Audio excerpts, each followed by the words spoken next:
তো আজ ভীষণ জরুরি একটা কথা আমি আবারও বলতে এলাম, যদিও এটা প্রথমবার নয়, আমি এর আগে বহুবার বলেছি, আজকে আবারও এলাম। আচ্ছা আমি বলি, আমার অ্যাকাউন্ট নিয়ে মানে আমার প্রোফাইল ভেবে যে মানুষ কত বড় বড় ভুল কাজ করছে সেগুলো আমি কিছু কিছু বুঝতে পারছি। আমাকে স্ক্রিনশট করে কমেন্ট সেকশনে দেওয়া হচ্ছে, দিয়ে বলছে যে পায়েল এটা তোমার অ্যাকাউন্ট, পায়েল এটা তোমার অ্যাকাউন্ট। আমি কিছু মানুষকে বলছি, তোমাদেরকে আমি কতবার বলবো, আমি অনেকবার বলেছি যে আমার দুটো প্রোফাইল, একটা হচ্ছে পায়েল হালদার আমার প্রোফাইল, পায়েল ক্রিয়েশন আমার পেজ, স্মিতা হালদার আমার প্রোফাইল, স্মিতা অফিসিয়াল আমার পেজ, এই দুটো। আদার্স যত প্রোফাইল পেজ যা কিছু আছে সমস্তটা কিন্তু শুধু ফেক। ওগুলোর সাথে আমার কোনো রকম কোনো লিঙ্ক নেই, কোনো রকম কোনো হাত নেই ওদের সাথে, মানে তাদের সাথে। আচ্ছা আমি বুঝতে পারি না একটা ভুল হয় কি করে, মানুষ ফেক অ্যাকাউন্টের সাথে কথা বলছে, ভাবছে যে আমার সাথে কথা বলছে।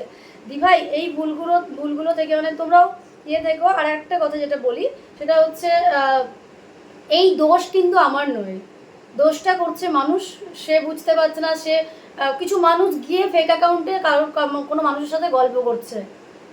আচ্ছা সারাটা দিনে আমার কোনো কাজ নেই যে আমি এই এত গল্প করার সময় পাবো?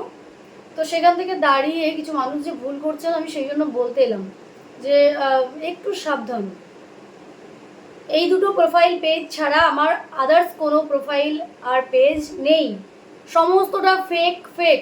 আমার এটাই লাস্টবার, এরপর যা কিছুই হোক, যত প্রবলেম হোক, সেটা যারা এইগুলো করছে তাদের। আমি একটা কথা বুঝতে পারি না, কত রকমের সমস্যা আমি এখান থেকে দেখেছি। অনেক মানুষ ছিল যারা আমাকে ভুল বুঝেছে, এই কারণে আমি এখন সেটা বুঝতে পারছি।